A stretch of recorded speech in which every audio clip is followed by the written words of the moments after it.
إن الحمد لله نحمده ونستعينه ونستغفره ونعوذ بالله من شرور أنفسنا ومن سيئات أعمالنا من يهده الله فلا مضل له ومن يضلل فلا هادي له وأشهد أن لا إله إلا الله وحده لا شريك له وأشهد أن محمدا عبده ورسوله يا أيها الذين آمنوا اتقوا الله حق تقاته ولا تموتن إلا وأنتم مسلمون يا أيها الناس اتقوا ربكم الذي خلقكم من نفس واحدة وخلق منها زوجها وبث منهما رجالا كثيرا ونساء واتقوا الله الذي تساءلون به والأرحام إن الله كان عليكم رقيبا يا أيها الذين آمنوا اتقوا الله وقولوا قولا سديدا يصلح لكم أعمالكم ويغفر لكم ذنوبكم ومن يطع الله ورسوله فقد فاز فوزا عظيما أما بعد وإن خير الكلام كلام الله وخير الهدي هدي محمد صلى الله عليه وسلم وإن شر الأمور محدثاتها وكل محدثة بدعة وكل بدعة ضلالة وكل ضلالة في النار أما بعد.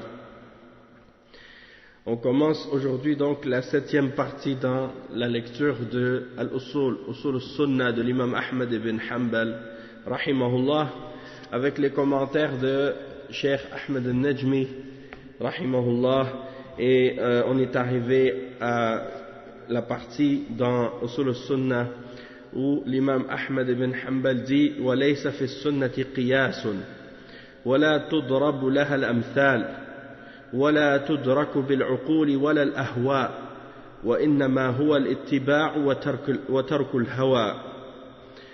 Donc ici l'imam il mentionne certains points qu'on a commencé à expliquer hier, qu'il n'y a pas d'analogie dans la sunna. Et qu'est-ce qu'il veut dire ici par la sunna? C'est-à-dire la aqidah. La sunna souvent c'est utilisé dans le sens de l'aqidah. ولا تضرب لها الأمثال. On ne fait pas des analogies, des comparaisons, hein, et ce n'est pas avec la raison ni avec les passions qu'on arrive à comprendre ou à connaître la aqidah de l'islam, c'est-à-dire de connaître Allah subhanahu wa ta'ala et ses attributs. C'est par les textes, c'est par la révélation, de même que la foi en al-qadar, la foi en tawhid, les détails de la foi, l'iman, et les adorations, comment adorer Allah, arkan al-islam, al-ibadat, toutes ces choses-là, c'est pas par la raison qu'on le découvre. Et il n'y a que le suivi et l'abandon de la passion. Le suivi, c'est-à-dire le fait de suivre le prophète Muhammad sallallahu alayhi wa sallam et de suivre les sahaba, et d'abandonner la passion. Cheikh Ahmed al-Najmi, il explique cette introduction ou ce point-là. Il dit Al-Muradu laysa fil aqidati laysa fil aqidati wa nususiha qiyasun. فالعقيدة لا يدخلها القياس وإنما يدخل القياس الأحكام الفرعية. Donc c'est ça que le cheikh explique. Le terme sunna, il est souvent utilisé pour désigner la aqidah. Et ça, on le retrouve dans plusieurs exemples dans les livres. Par exemple, Usul al-Sunnah de l'imam Ahmad, ici dans le livre, on voit qu'il parle de la plupart des points qu'il parle, ou les points qu'il mentionne, c'est des points de la aqidah. Donc Usul al-Sunnah, c'est les fondements de la aqidah. Il y a aussi le livre qui s'appelle As-Sunnah de l'imam, le fils de l'imam Ahmad. Par exemple, il a un livre, parce qu'il est parmi les ulama aussi, Abdullah ibn Ahmad ibn Hanbal, et son livre s'appelle As-Sunnah, et il parle de la aqidah dedans. La même chose pour As-Sunnah de l'imam Al-Asfahani, Ibn Abi Asim Al-Asfahani, qui s'appelle As-Sunnah.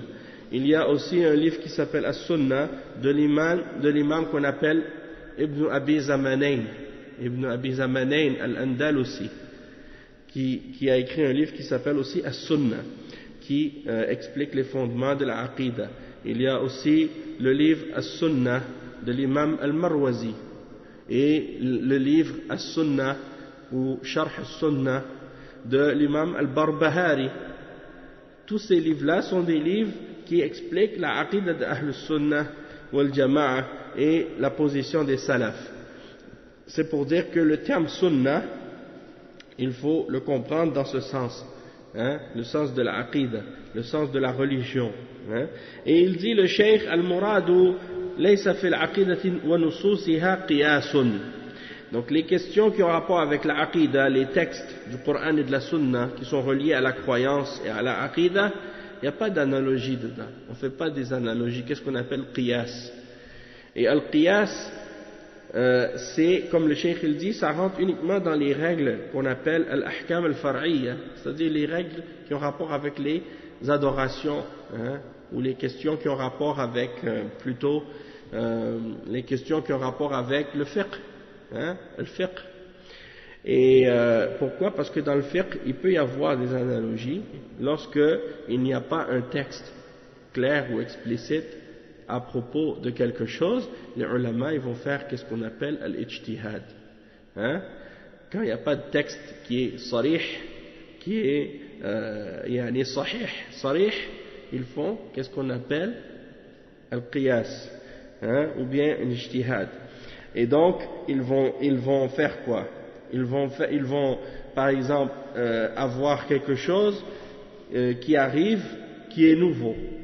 C'est-à-dire, c'est quelque chose qui n'existait pas à l'époque du prophète sallallahu alayhi wa sallam. Donc, il n'y a pas un hukm shar'i à son sujet. Donc, eux, ils veulent savoir maintenant, puisqu'il n'y a pas, cette chose-là n'existait pas à l'époque du prophète sallallahu alayhi wa sallam, il n'y a pas un hukm shar'i spécifique à son sujet. Maintenant, on veut savoir comment on va déterminer son hukm. Eh bien, ils vont regarder, par exemple, selon les principes de la charia, quelque chose qui a une cause commune avec cette chose. Et lorsqu'ils trouvent qu'il y a une cause commune ou un lien commun avec quelque chose qui était connu à l'époque, qui était haram ou qui avait un autre hukum dans la charia, donc ils vont faire un lien, une analogie entre les deux. Et un exemple de ça pourrait être l'exemple de, par exemple, les drogues. Certaines drogues qui n'existaient pas à l'époque, et donc il ne pouvait pas y avoir un hukum shar'i au sujet de ces choses-là. Tandis que il y avait de l'alcool. Et la illa, ou la raison pour laquelle l'alcool a été interdite, c'est parce qu'elle couvre la raison, elle intoxique, elle te fait perdre ta conscience ou ta raison. Donc, ils ont constaté qu'entre la drogue et l'alcool, il y a cette raison qui est commune, et donc ils ont appliqué le verdict de l'alcool à la drogue aussi, puisqu'il y a un lien entre les deux. C'est ce qu'on appelle qiyas. Okay? Puis il y a beaucoup d'autres exemples de qiyas comme ça aussi dans les livres de fiqh et dans les livres de usul. Et tout ça, donc, c'est qu'est-ce qu'on appelle al-qiyas. Mais dans la aqidah, il n'y a pas ce genre de qiyas. On ne se base pas sur notre logique ou notre raison pour essayer de déterminer Allah subhanahu wa ta'ala et ses attributs, et qu'est-ce qui a rapport avec al-ghayb, qu'est-ce qui a rapport avec al-akhirah, al-jannah wal-nar, al-qabr, et ainsi de suite. Toutes ces choses-là, c'est des choses qu'on peut uniquement connaître par rapport à la révélation seulement. Donc le cheikh il dit al-muradu laysa fil aqidati wa nususiha qiyasun fal aqidatu la yadkhuluha al-qiyas wa innama yadkhulu al-qiyas al-ahkam al-far'iyya. Le qiyas, il rentre seulement dans les questions qu'on a dit qui découlent des fondements, les branches du fiqh. Sauf que si par exemple à propos d'une question de fiqh il y a un hadith ou une ayah ou un hadith qui est sarih, qui est explicite, on n'a pas le droit de faire de qiyas. On n'a pas le droit de faire de qiyas pour essayer de le rendre licite. L'exemple de ça, certaines personnes, ils ont dit par exemple, ils ont dit le porc, c'était interdit à l'époque du prophète sallallahu alayhi wa sallam. Ils ont dit, la raison pourquoi c'était interdit, c'est parce que le porc est un animal qui est malpropre, qui est sale, et à l'époque, donc, c'était interdit. Puis aujourd'hui, c'est possible de garder le porc propre dans des endroits propres. Donc, dans ce cas-là, ils disent, bon, ça veut dire qu'aujourd'hui, c'est plus interdit. Et ça, c'est un qiyas qui est batil. Ça, c'est un qiyas qui est batil. Pourquoi? Parce que la raison de l'interdiction, c'est pas uniquement par rapport à une question de la propreté du porc. Allah subhanahu wa ta'ala, il a interdit le porc en lui-même et il l'a déclaré comme étant impur. Et il est impur en lui-même. Même si tu le laves, il reste impur. Hein? Donc, c'est pas la question de l'endroit ou la façon comment tu l'entretiens ou tu le gardes qui va changer l'état d'impureté de cet animal. Et de même qu'il y a d'autres raisons, peut-être pour lesquelles Allah subhanahu wa ta'ala l'a interdit cet animal, et que c'est pas nécessairement mentionné dans la révélation. Dans le sens que Allah subhanahu wa ta'ala, parfois, il peut interdire des choses, et il nous mentionne la raison. C'est-à-dire, il nous interdit des choses, et il nous dit, la raison pourquoi je vous l'interdis, c'est parce que c'est telle raison. C'est spécifié dans la charia. Tandis que d'autres fois, il peut nous interdire des choses sans nous mentionner la raison. D'accord? Et le musulman, il ne va pas dire, par exemple, moi je ne vais pas me soumettre ou je ne vais pas m'abstenir de quelque chose jusqu'à ce que je connaisse la raison pourquoi Allah l'a interdit. Parce que je veux comprendre logiquement pourquoi cette chose est haram. Le musulman, yastaslim, il se soumet au verdict d'Allah et au jugement d'Allah, même s'il ne comprend pas le hukm. Même s'il ne comprend pas le hukm. Et ça, on va le revoir de toute façon plus tard dans la aqidah de l'imam Ahmed, as-Sunnah. Le cheikh dit, وفي الحديث عن أبي هريرة رضي الله عنه أنه روى عن النبي صلى الله عليه وسلم حديثا في الوضوء مما مست النار فقال له أحد الصحابة ألا أمرتهم أن يتوضأوا من الحميم أي الماء الحار فقال يا ابن أخي إذا حدثتك عن رسول الله صلى الله عليه وسلم بحديث فلا تضرب له الأمثال أخرجه الترمذي وابن ماجه وحسنه الألباني في صحيح سنن ابن ماجه. المهم أن هذه الفقرة معناها أنه لا ينبغي ضرب الأمثال للسنة إذا كانت في أصول الاعتقاد. Donc le cheikh il mentionne un exemple d'un hadith qui clarifie qu'est-ce qui a rapport avec qu'est-ce qu'on vient de mentionner. Il dit que c'est rapporté dans un hadith selon Abi Huraira radiyallahu anhu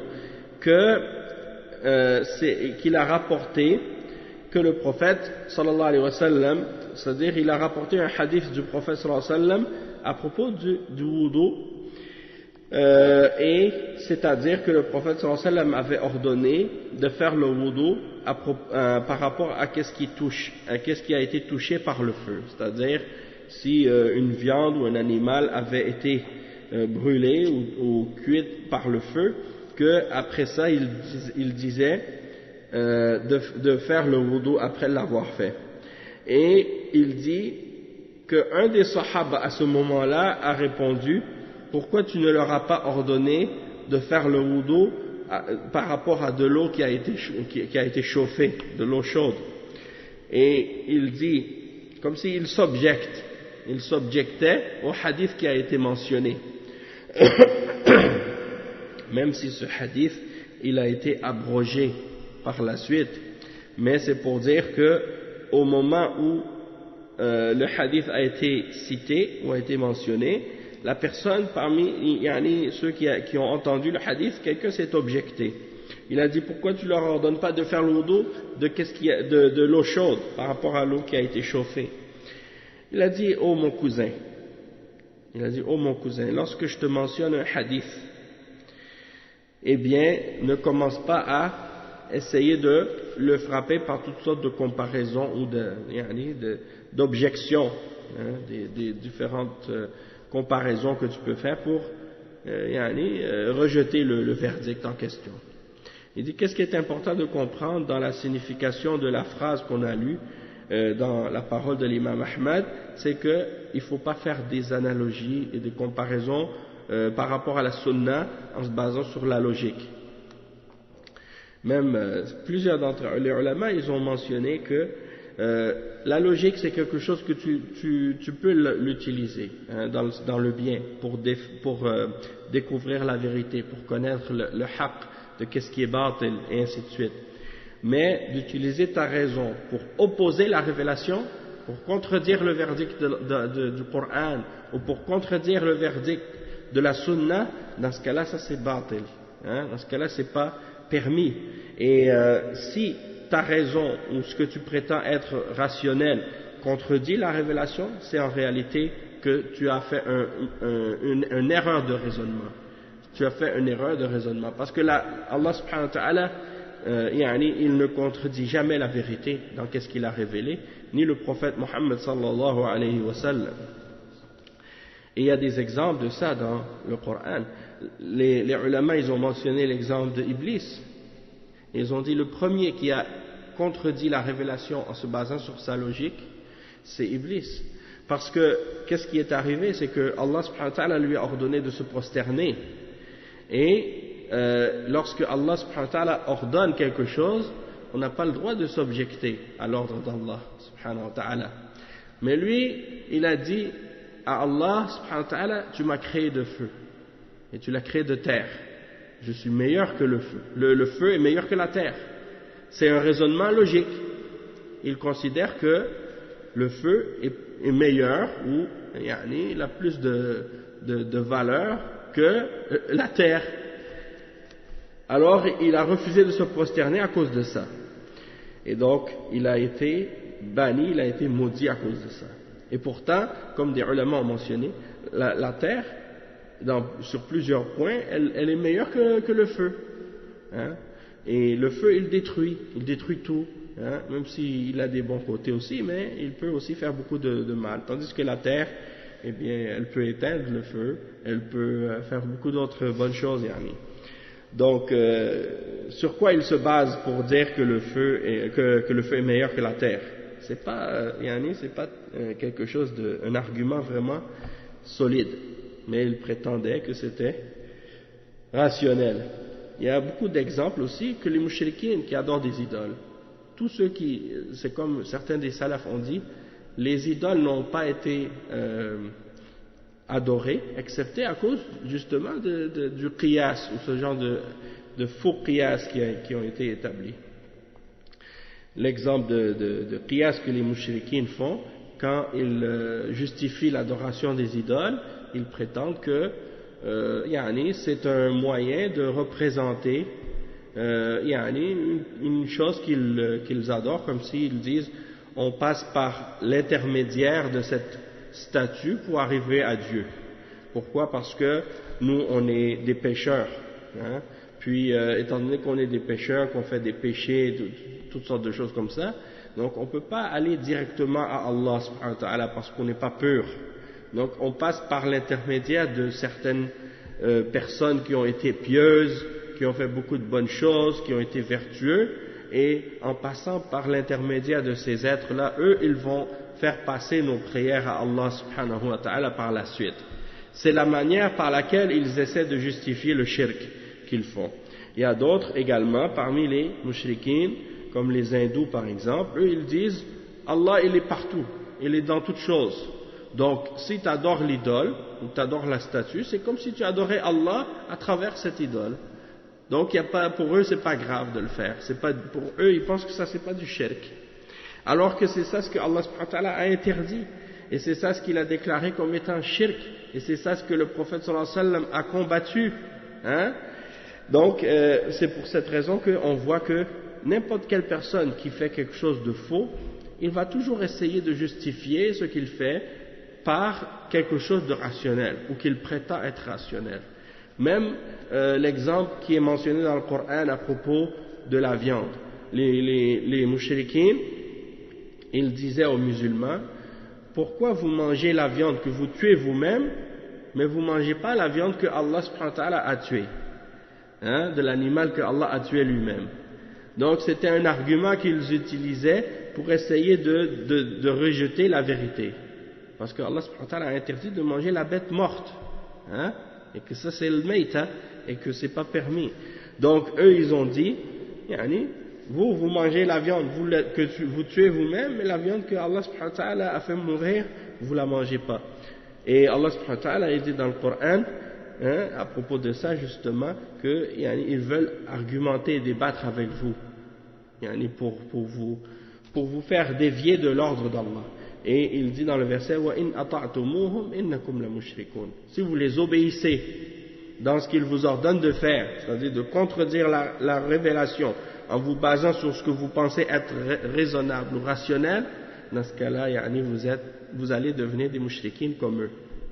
D'accord? Donc, tout ce que les gens font comme batil, ils vont toujours essayer de le justifier par une raison quelconque. D'accord? Mais qu'est-ce qui est important de comprendre, c'est que si Allah subhanahu wa ta'ala a révélé quelque chose et que c'est authentique, on a la preuve que c'est authentique, soit c'est dans le Coran ou soit c'est un hadith sahih, alors dans ce cas-là, on n'a pas le droit de le rejeter en se basant sur ce qu'on prétend être rationnel. Parce que souvent, les hommes, ils suivent leur passion, puis ils prétendent que c'est rationnel pour essayer de le justifier. Alors qu'en réalité, c'est leur hawa, c'est leur désir seulement. Et un autre exemple de ça, il dit وَقَدْ أَنْكَرَ النَّبِيُّ صلى الله عليه وسلم على حمل ابن النابغة حين قال كيف أرغم يا رسول الله من لا شرب ولا أكل ولا نطق ولا استهل فمثل ذلك يطل فقال النبي صلى الله عليه وسلم أشجع كسجع الكهان وفي رواية إنما هذا من إخوان الكهان من أجل سجعه الذي سجعه. Donc ça c'est un hadith et qu'est-ce qu'il signifie? C'est un homme qui, il est arrivé quelque chose à l'époque, une femme, je pense elle était enceinte, ou elle portait un bébé dans son ventre, puis il est arrivé un accident, puis le prophète sallallahu alayhi wa sallam a jugé que la personne qui était la cause de cet accident devait payer une peine ou payer quelque chose pour le fœtus qui est mort, parce qu'il a été la cause du fait que la femme a fait une fausse couche, elle a perdu son bébé. Alors l'homme en question, il a voulu argumenter avec le prophète sallallahu alayhi wa sallam et il a utilisé comme une genre de rime, une parole en rime, et puis c'est comme il a dit, et si vous écoutez bien la façon comment la personne le dit en arabe, il y a une rime dedans. Il dit كيف أرغم يا رسول الله من لا شرب ولا أكل ولا نطق ولا استهل فمثل ذلك يطل. Et istahal, ça veut dire صاح عند الولادة, يعني استهل أي صاح عند الولادة, ويطل أي يهدر, يعني ولا يطالب بديته. Donc pour dire, en voulant dire comment on peut avoir quelque chose à payer pour quelque chose ou quelqu'un qui n'a jamais mangé, il n'a jamais bu ni mangé, il n'a jamais parlé, il n'a jamais crié comme les bébés quand ils pleurent, c'est-à-dire on va demander de payer le prix de sa vie ou de son sang en peine, en punition, alors que c'est quelqu'un qui n'a jamais crié, mangé, et parlé ou quoi que ce soit. Et le prophète sallallahu alayhi wa sallam, il lui a répondu en disant que ces rimes, c'est comme les rimes des sorciers ou des médiums, ou des gens comme ça. Et il a dit, celui-là, il est comme les frères des sorciers, ou des choses comme ça. Donc c'est pour dire que à cause de la rime qu'il a fait, il utilise ce genre de paroles rimées pour opposer le verdict de la révélation, le jugement du messager d'Allah sallallahu alayhi wa sallam. Donc il dit le cheikh وعلى هذا فإنه لا يجوز ضرب الأمثال للسنة من أجل التخلص منها وعدم العمل بها فإذا سمع العبد حديثا جاء بسند صحيح فعليه أن يؤمن به ولا يضرب له الأمثال من أجل أن يتخلص من تلك السنة أو يريد معارضتها بغيرها من الآراء بل يجب عليه الإيمان بها وإن خالفت عقله. Donc le cheikh il dit, c'est pour ça qu'il n'est pas permis de frapper avec frapper la sunna par des analogies ou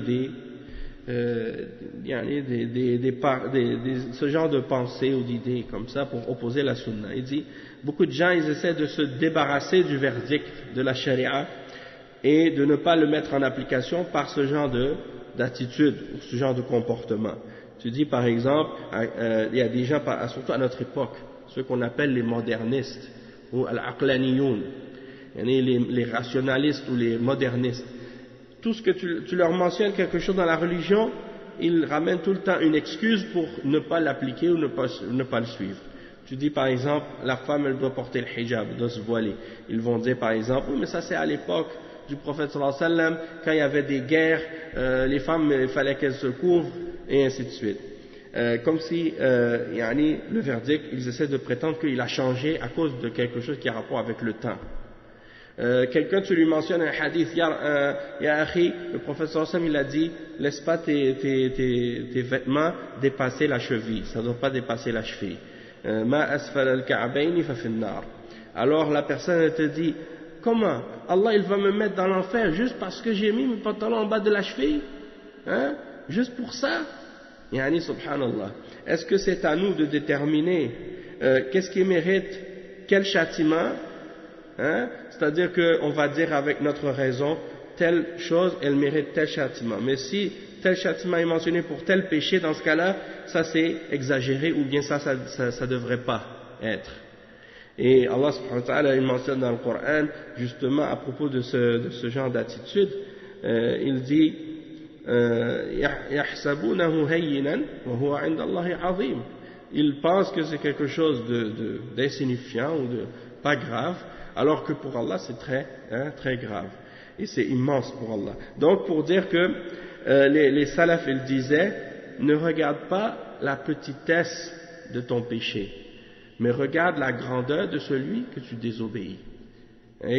Donc si tu regardes la petitesse de ton péché, ou qu'est-ce que toi tu considères être petit, tu te dis ça c'est juste un petit péché, c'est rien, pourquoi Allah il va me punir? Alors dans ce cas-là, tu vas te permettre de faire n'importe quoi. Tout ce que ton âme te pousse à faire, tu vas dire c'est pas si grave que ça, pourquoi Allah il va me mettre en enfer pour ça? Et deux personnes peuvent faire le même péché et à un, Allah le pardonne, à l'autre, Allah le châtie. À cause de son état dans son cœur au moment où il commet le péché. Une personne, par exemple, elle commet le péché en toute sécurité. Elle n'a aucune crainte d'Allah. Elle se sent comme si elle fait le péché comme si c'était rien du tout. Tandis que l'autre, elle commet le même péché, mais dans son cœur, elle se sent tellement inconfortable, gênée, mal à l'aise, étroite dans son cœur, elle a des remords même au moment où elle le fait. C'est pas la même situation les deux. Donc pour un, ce péché-là est très très grave. Il voit ce péché comme une montagne qui est au-dessus de sa tête, qui est prête à l'écraser. Tandis que pour l'autre, il fait le péché, il le voit comme si c'est un moustique qui vole autour de sa tête, il le pousse avec sa main comme ça, comme si c'était pas grave. Donc, les questions de ce genre, c'est un exemple, pour comprendre que certaines personnes, elles jugent avec leur raison, pour toujours essayer de repousser la révélation. Si tu utilises ta raison pour supporter et pour défendre le verdict de la charia, le verdict d'Allah, là dans ce cas-là, c'est une raison qui est propre et qui est saine, comme les ulama ils disent al-aql salim. Mais si c'est une raison que tu utilises, tu essaies de justifier qu'est-ce qui contredit la révélation, dans ce cas-là c'est une raison qui est malade, al-aql as-saqim, elle n'est pas droite cette raison, ce jugement il n'est pas correct. Il y a du hawa dedans, il y a de la passion dedans. Il dit donc que tu ne dois pas essayer, si je te ramène un hadith, tu entends un hadith qui est authentique, avec une chaîne de transmission authentique, tu dois croire en ce hadith. Tu ne dois pas essayer de faire des analogies ou des jugements pour essayer de repousser ce verdict et te débarrasser de cette sunna.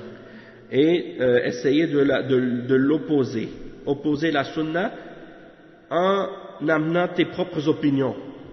Parce que c'est ça ce que les kuffars, par exemple, ils enseignent dans les cours de philosophie ou des choses comme ça, de toujours essayer d'apprendre à argumenter pour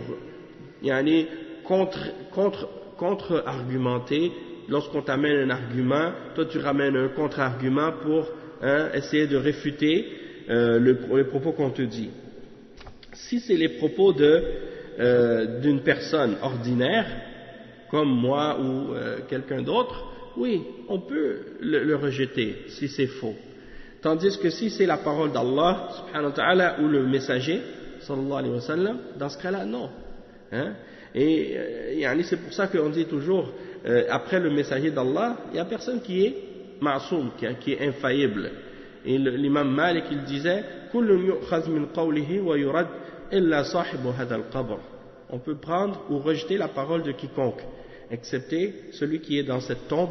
Et l'imam Malik, rahimahullah, il parlait du prophète Mohammed sallallahu alayhi wa sallam.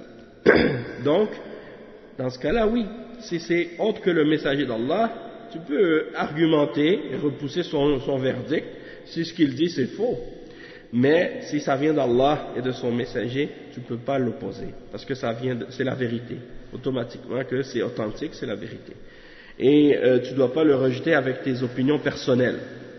À notre époque aujourd'hui, beaucoup de gens, ils rejettent la sunna pour leurs opinions personnelles, parce qu'ils ont accepté des idéologies, des théories, des systèmes politiques ou économiques ou sociaux qui sont en contradiction avec l'islam. Tu leur cites un verset dans le Coran ou un hadith, ils disent oui mais Karl Marx il a dit telle chose, ou bien Freud il a dit telle chose, ou bien Voltaire il a dit telle chose. Comme je te dis qala Rasulullah sallallahu alayhi wa sallam, toi tu me dis Karl Marx ou Voltaire ou je ne sais pas quel autre parmi les mulhidines. Il n'y a pas de respect dans cette attitude-là, et ça c'est complètement très grave et très dangereux d'agir de cette façon-là, parce que c'est le rejet de la religion. Et à notre époque, beaucoup de gens, parmi les gens qui se disent musulmans, ils agissent comme ça.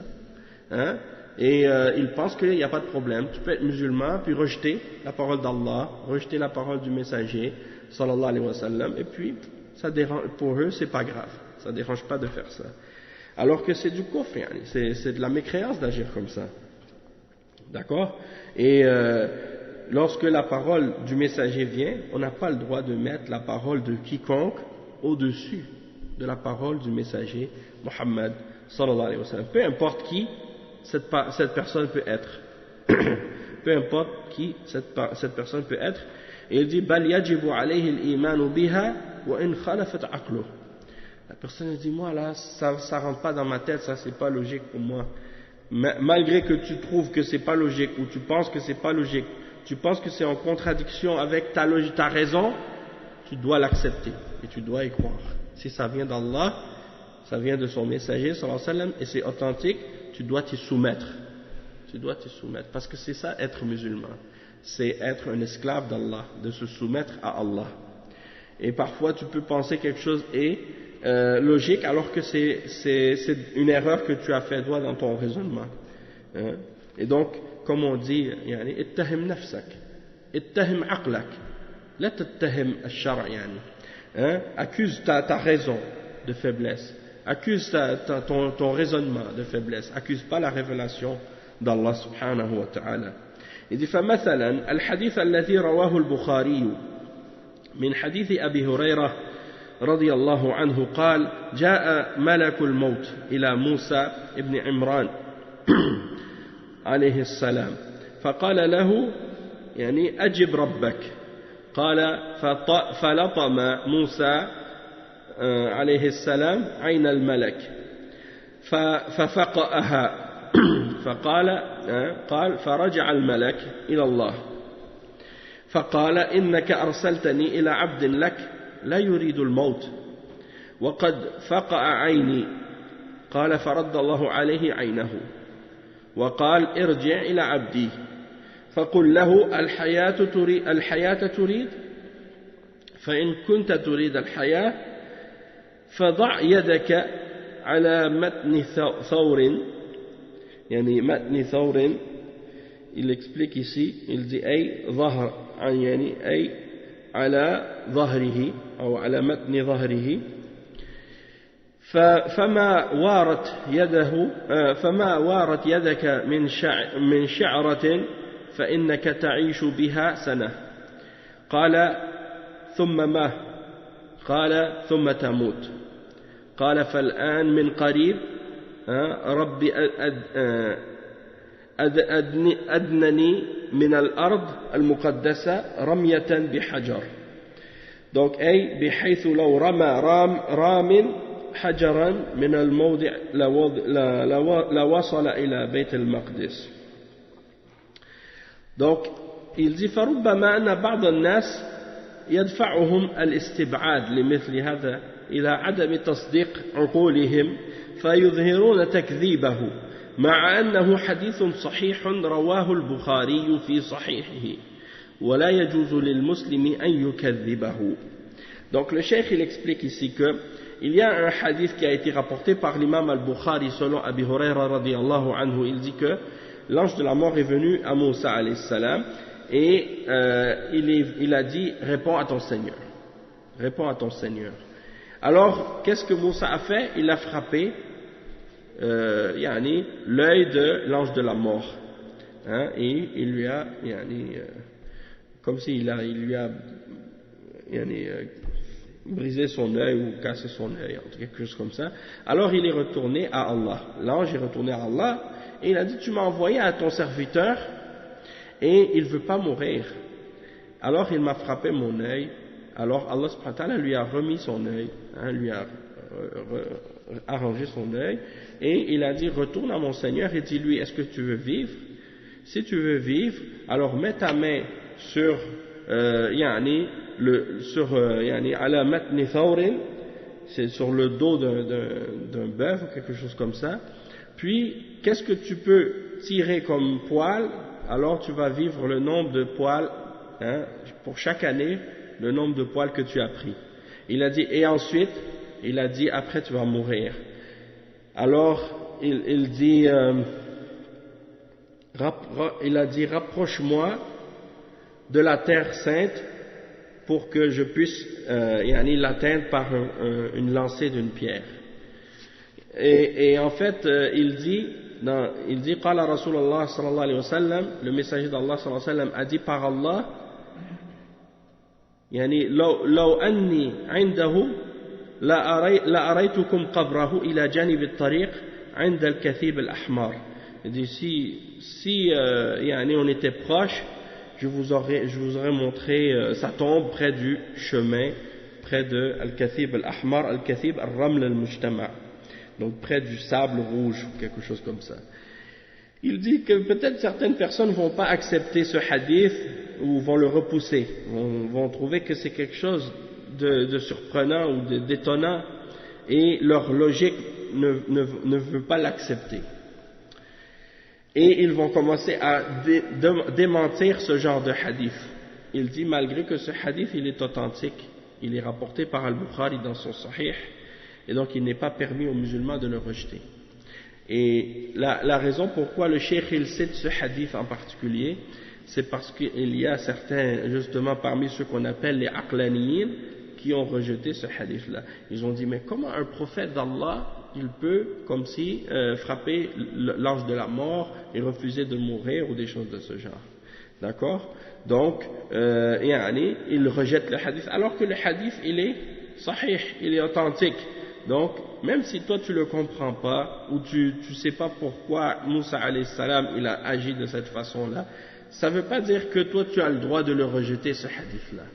Si tu le comprends pas, dis je comprends pas et c'est tout. Et tu le rejettes pas, et tu vas pas le renier alors qu'il est authentique. Demande à Allah subhanahu wa ta'ala d'augmenter ta compréhension, d'augmenter ta connaissance pour être capable de comprendre la raison ou le sens pourquoi le prophète Moussa alayhi salam il a agi de cette façon, mais ne te précipite pas à vouloir rejeter ou renier qu'est-ce qui a été révélé dans la révélation.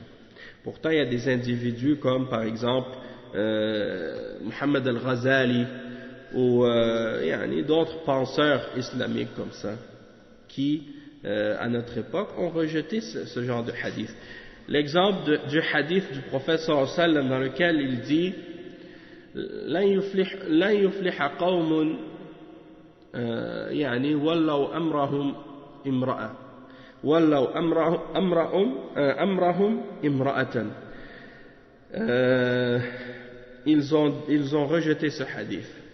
Et parmi ceux qui ont rejeté ce hadith, Muhammad al-Ghazali. Muhammad al-Ghazali, c'est un cheikh égyptien. Vous le connaissez et probablement que certains d'entre vous le connaissez. Il était avec les frères musulmans à un moment donné, puis aussi il a été en Algérie pendant un certain temps, à l'université l'université de Constantine ou quelque chose comme ça. Naam. Bon, qu'est-ce qu'il a dit Muhammad al-Ghazali à propos de ce hadith? Il a dit non, ce hadith il n'est pas sahih, il n'est pas correct. Pourquoi? Parce que on a vu en Angleterre Golda Meir, en Israël Golda Meir elle a été premier ministre, elle a été présidente,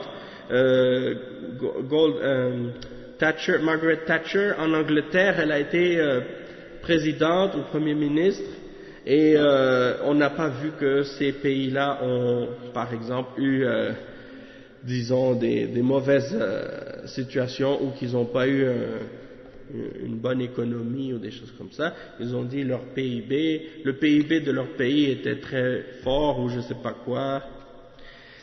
Des exemples comme ça. Là, on voit aux États-Unis, il y a la course, il y a les élections avec l'autre, comment elle s'appelle, Hillary Clinton, la femme de Bill Clinton, qui se présente pour devenir présidente des États-Unis. Bon.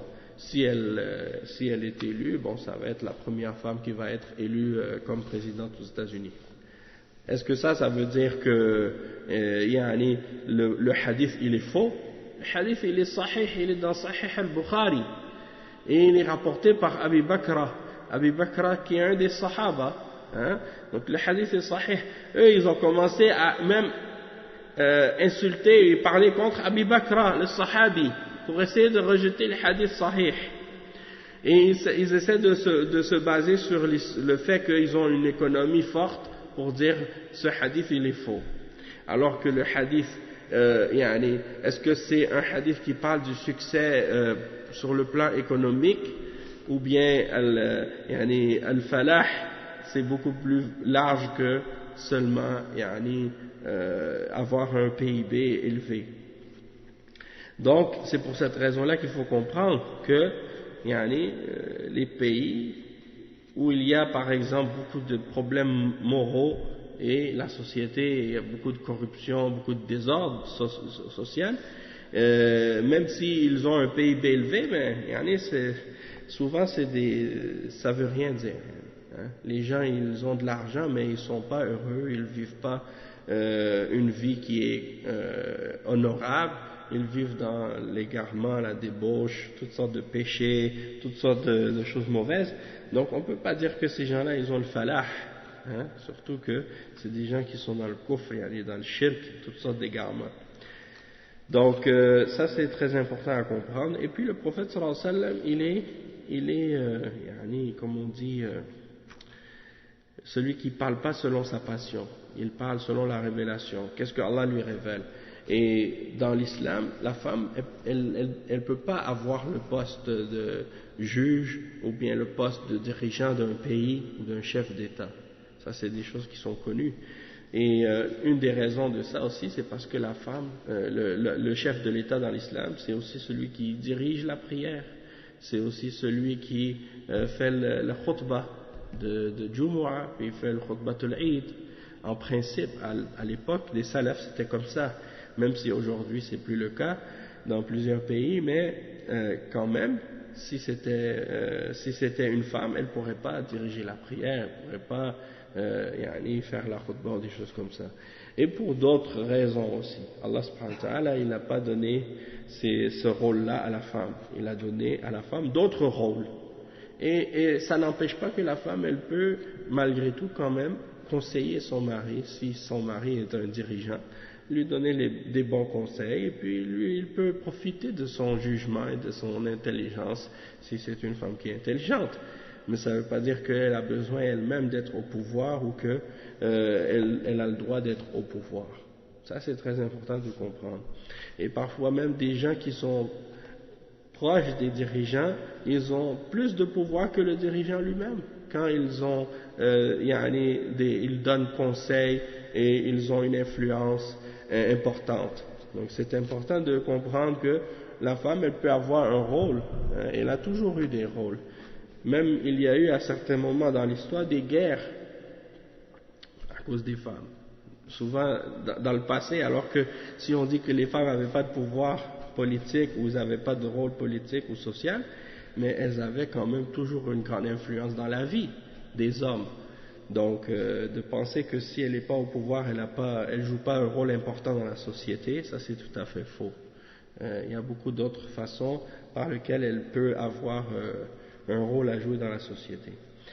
Et donc c'est pour cette raison-là que beaucoup de gens à notre époque, comme je disais, ils essaient de s'objecter à la révélation en se basant sur leur logique, et surtout aussi à notre époque, ils essaient de s'objecter au Coran et à la Sunna en se basant sur, par exemple, des choses qui ont été établies comme des conventions internationales, ou les droits de l'homme, ou bien la démocratie, ou bien la laïcité, ou des trucs de ce genre. Donc quand tu leur demandes, tu leur dis, mais pourquoi vous êtes contre l'islam?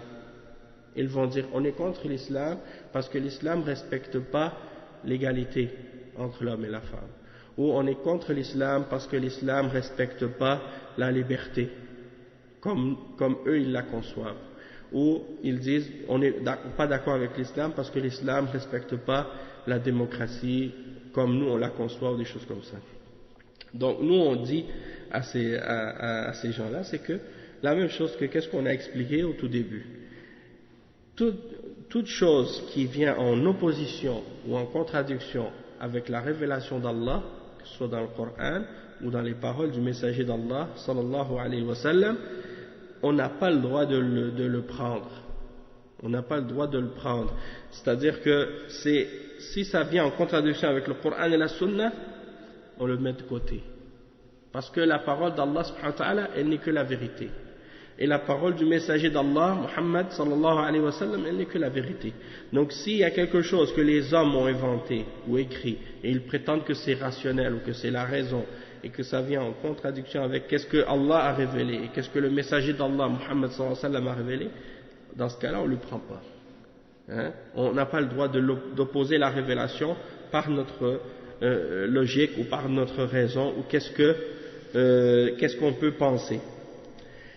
Donc si on appliquait juste ce fondement parmi les fondements de la sunna, on le mettrait en application à notre époque aujourd'hui, beaucoup des problèmes des musulmans actuellement seraient vraiment facilement éliminés, et on arriverait à vraiment organiser notre société et notre situation de façon meilleure. Mais actuellement, qu'est-ce qui se passe? C'est qu'on vit dans la contradiction. On vit dans la contradiction entre notre croyance religieuse, nos pratiques religieuses, et le système dans lequel on a des choses qui sont établies par des non-musulmans qui nous imposent de contredire la révélation dans beaucoup de choses. Et donc, souvent, c'est ça la raison pour laquelle on est en conflit avec nous-mêmes. On est en conflit interne avec nous-mêmes, par rapport à nos principes religieux et nos valeurs, et parce que c'est en contradiction aussi avec nos principes et nos valeurs aussi, qu'est-ce qui est établi comme principe dans la société. Donc tout ça c'est pour nous dire qu'il faut toujours essayer de faire en sorte de s'accrocher fermement à la révélation d'Allah, peu importe le lieu ou peu importe l'époque, puis de revenir au fondement de la religion, revenir au fondement de l'islam. Juste regarder l'heure. Naam. Taïb. Donc, c'est ça. Naam. Donc c'est ça. Le prochain fondement, c'est à propos de l'qadar, al-imanu bil-qadar. Et on va juste lire le texte ensemble pour comprendre de quoi il s'agit. Puis, Inch'Allah, après, on va laisser l'explication de ce fondement-là au prochain cours, Inch'Allah.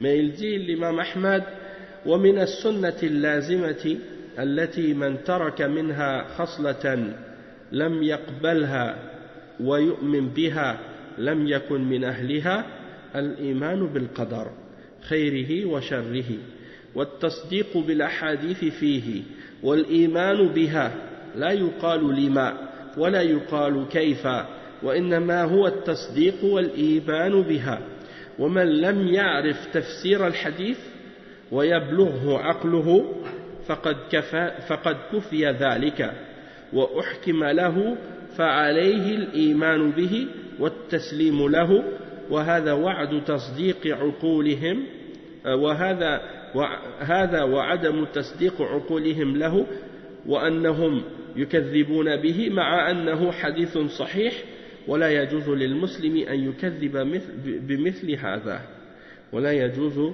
لمسلم أن يكذب يعني بمثل هذا.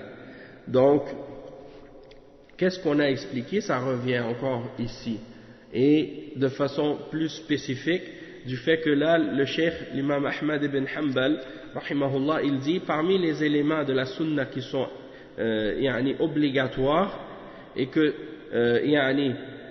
on n'a pas le droit de le rejeter, hein, puis il dit on n'a pas le droit de rejeter aucun des éléments de la sunna, aucun des éléments des fondements de la sunna et des éléments de la sunna, et que celui qui rejette et qui ne croit pas en ces éléments-là, il ne fait pas partie des gens de la sunna.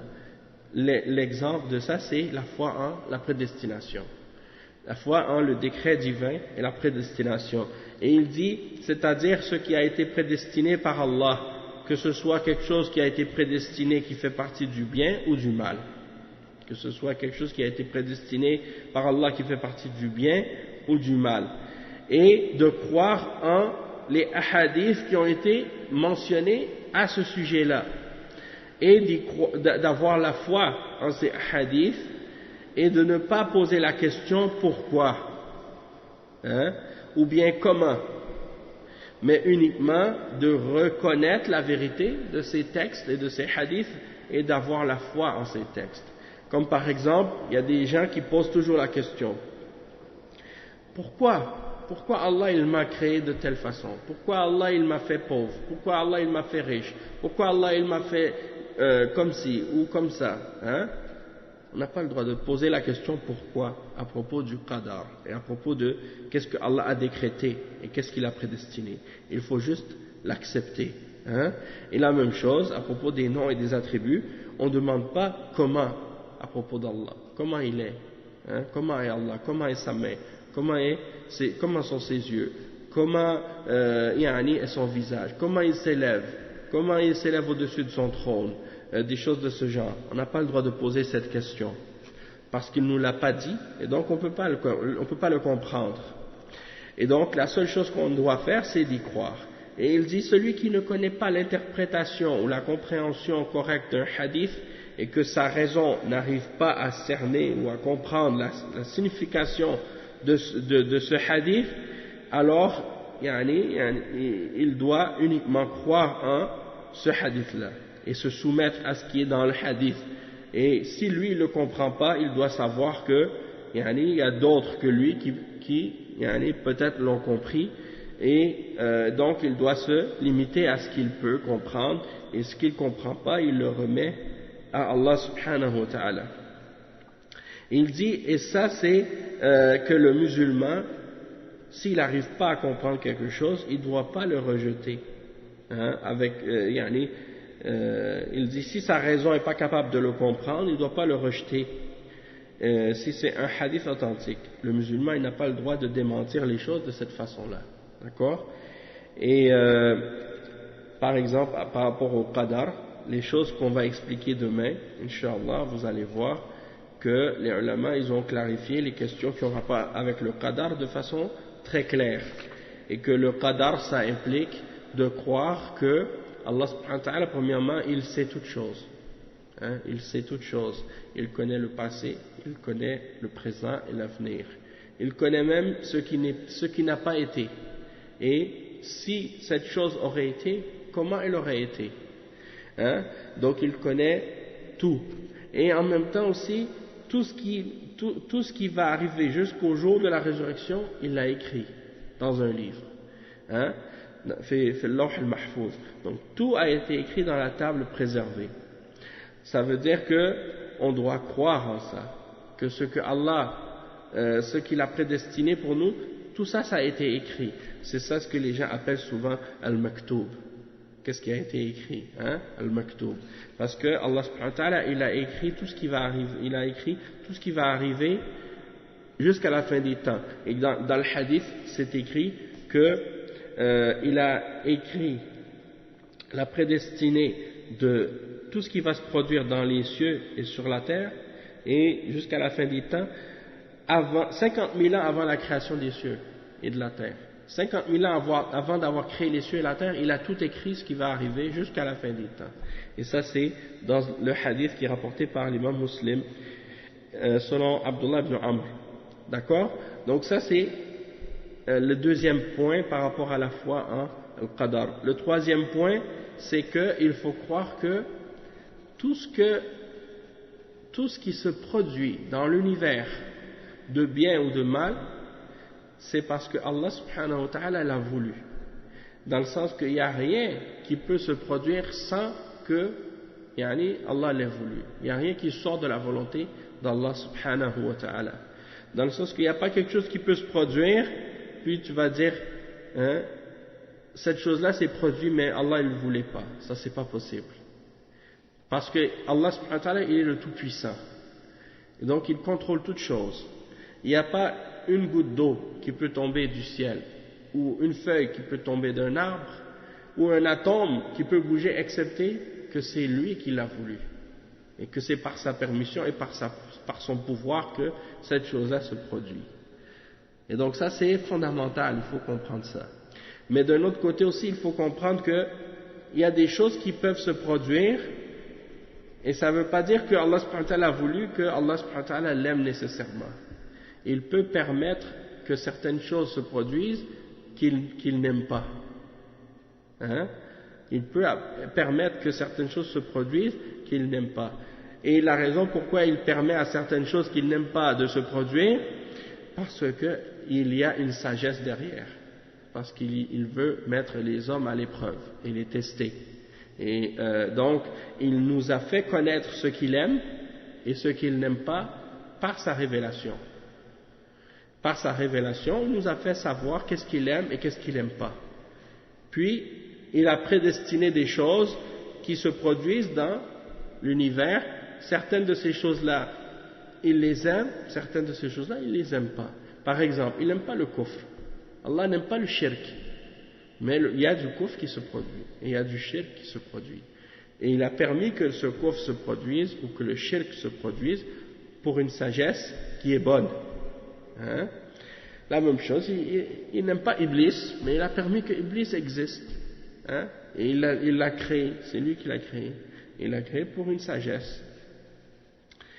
Donc ça, c'est des exemples, et ainsi de suite. Le dernier point parmi les éléments de la foi en la prédestination, c'est al-iman ou al-qadar. Le quatrième point, c'est al-khalq, que tout ce qui existe, c'est Allah qui l'a créé. Dans le sens qu'il n'y a pas plusieurs créateurs. Il n'y a pas un créateur du bien puis un créateur du mal. Comme par exemple dans certaines religions, chez les Majus, ils disent il y a le Dieu du bien, il y a le Dieu du mal. Le Dieu du bien, il a créé la lumière, le Dieu du mal, il a créé les ténèbres, puis ils sont en guerre un avec l'autre. Hein? Non. Allah subhanahu wa ta'ala, il a tout créé.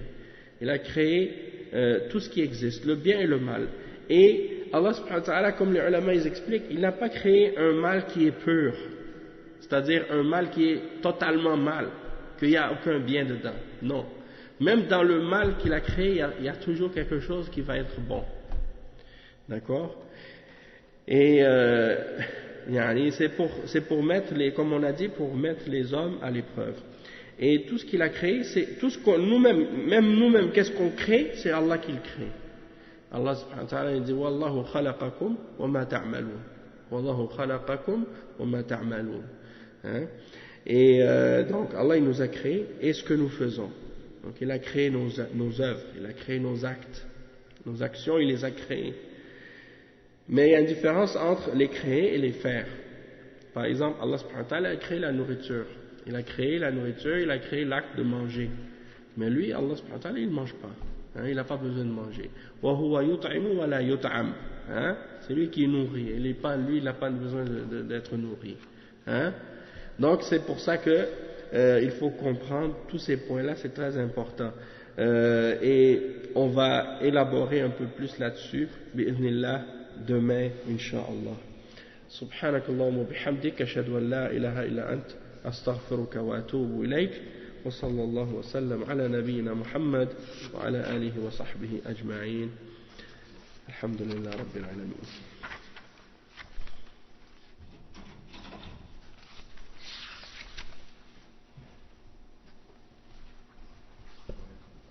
Wa alaykum salam wa rahmatullah. Ça va? Tu vas aller manger?